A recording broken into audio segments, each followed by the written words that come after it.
Two Florida lawmakers were among a group of 11 protesters arrested at the state capitol Monday night. One of them was Nikki Fried, chair of the Florida Democratic Party. She and Democrat Lauren Book, Florida's Senate Minority Leader, were protesting a bill that bans abortion after 6 weeks in Florida. WESH 2's Anika Hope spoke with Fried less than 24 hours after she was placed in handcuffs.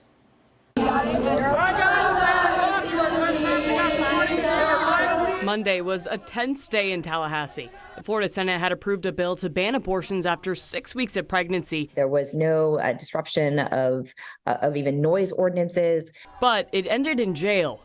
In a release, Tallahassee police said the city had been working with protesters for over a week, allowing them to use property during normal operating hours. But Fried says protesters encountered multiple barriers with permitting. And then the city actually on Thursday put the space in front of City Hall as a park designation, and which is clearly not a park, it's an open space.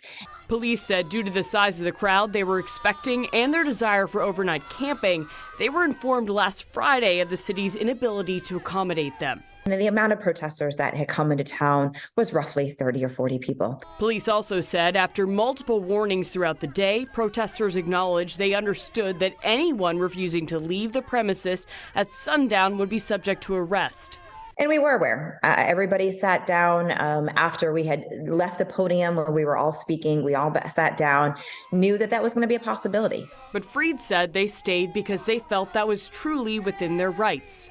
The freedom of speech, the freedom of assembly, and when it continues to be infringed upon, there are no other options. Fried and Book were charged with misdemeanor trespassing after warning and later released from jail overnight. I don't think that they were necessarily arresting us or putting up barriers because of the subject matter. I don't believe that. I think that it was a matter of they didn't want the attention at City Hall. Tallahassee police say they encourage individuals to exercise their First Amendment right of peaceful assembly, but to do so in accordance with the law. Anika Hope, WESH 2 News.